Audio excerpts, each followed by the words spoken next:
Fala, Drummonder! Paz e amor pra você aí do outro lado da telinha. Você acha que o Brasil é um país racista? E você, se considera racista? E como é que a população negra do Brasil sente tudo isso de perto, hein? Antes da gente tocar nesse assunto tão delicado e necessário que pode mudar a sua maneira de ver o mundo, roda a nossa vinheta.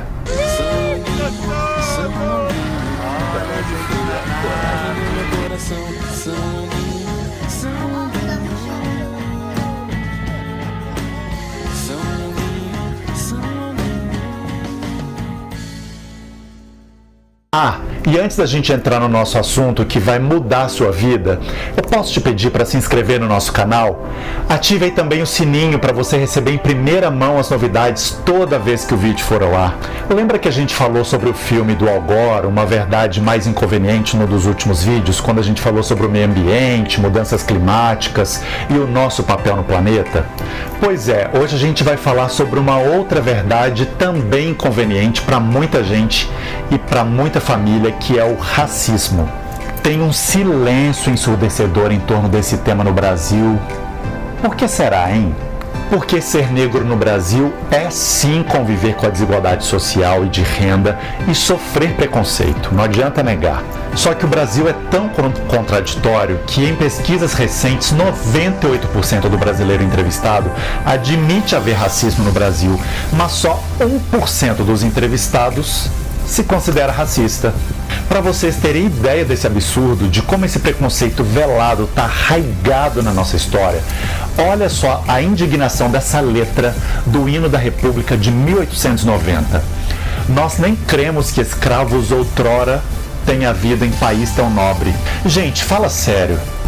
Tinha apenas um ano que a Lei Áurea havia sido assinada pela princesa Isabel, abolindo a escravatura, e a letra de Medeiros e Albuquerque é dissimulada a ponto de dizer que eles nem creem que a gente chegou a ter escravos no Brasil. O que é isso?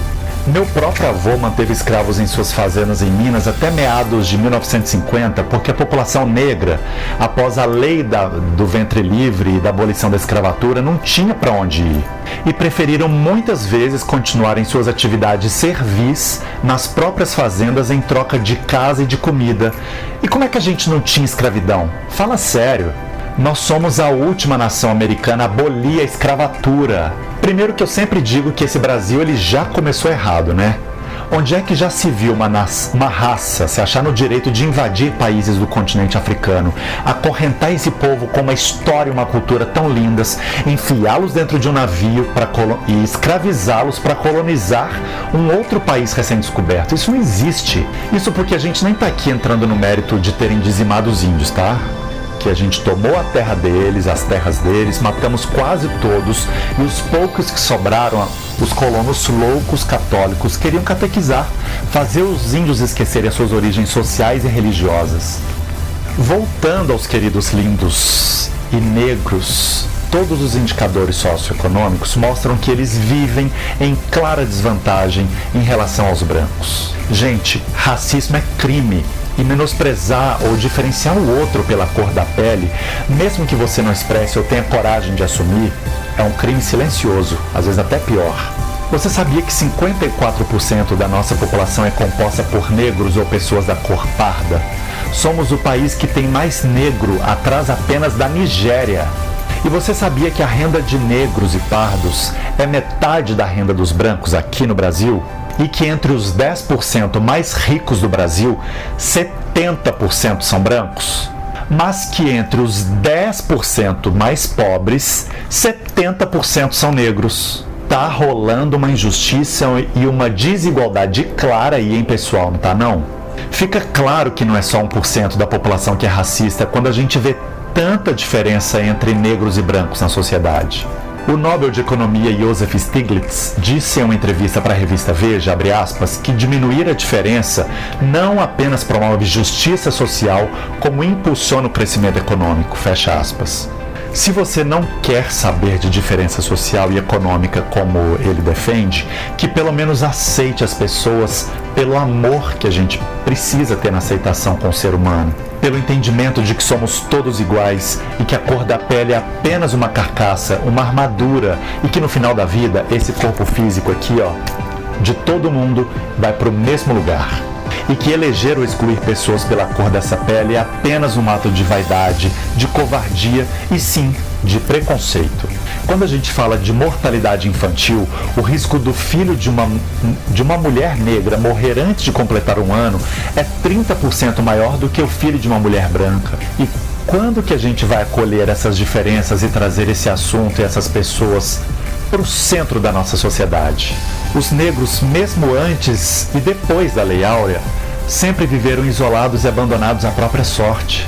Você sabia que o governo brasileiro, após a abolição da escravatura, ao invés de dar oportunidades para eles, para os negros, começou a atrair europeus brancos, tão sem instrução e destituídos quanto os negros? Pois é, foi isso que aconteceu. E dava para esses europeus terras e ajudas na viagem.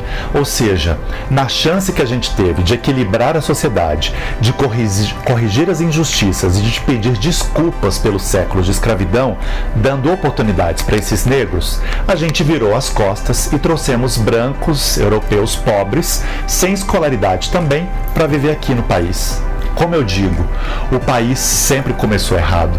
Com isso, os negros que viraram a base social da nossa pirâmide foram os mais afetados pela violência e viraram marginais nesse processo, infelizmente. Não é culpa deles. Mas sabe onde tudo começou? Onde nasceu esse preconceito, esse racismo? A polícia brasileira, ela nasceu no período colonial para impedir revoltas de escravos e punir fugitivos. Aí o sociólogo Amaury Mendes, da Universidade Federal Rural do Rio de Janeiro, explicou na revista Veja que é daí que, abre aspas, firmou-se a visão do negro mau, primitivo e violento, fecha aspas. Gente, vamos acabar com isso. Primeiro assumindo que o Brasil é racista sim e que tem muita gente racista entre nós. E que talvez dentro da sua casa, da sua família, ou até você ou eu, a gente seja racista. Nas universidades, a gente tem apenas 27% de negros e pardos matriculados. E antes da lei de cotas raciais, esse número era absurdamente menor, era de 8%. E dentro das empresas? Uma pesquisa do Instituto Ethos avaliou as 500 maiores empresas do Brasil e revelou que apenas 34% dos funcionários são negros e pardos. E olha que a gente está falando de uma população com 54% de negros, hein? Vamos olhar para esse povo que é tão sofrido e excluído, com uma raça linda, cheia de histórias, de sonhos, de sentimentos, da maneira que esse povo merece.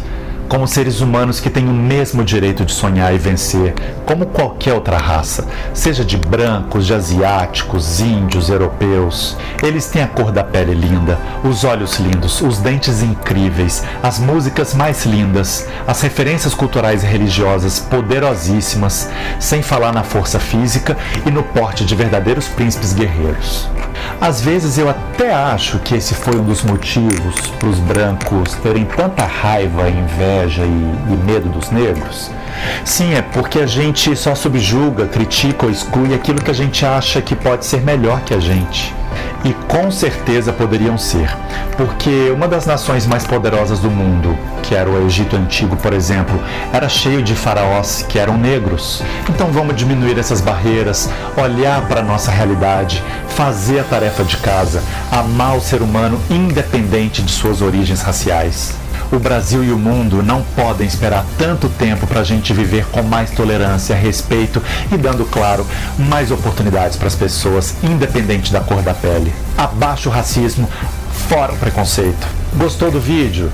Dê seu like, comente aqui embaixo se você já foi vítima ou já viu casos de racismo por aí e o que a gente pode fazer para combatermos isso juntos. Gratidão por assistir tudinho, um beijo carinhoso de todas as cores, para todas as cores e até o próximo vídeo. Tchau, tchau!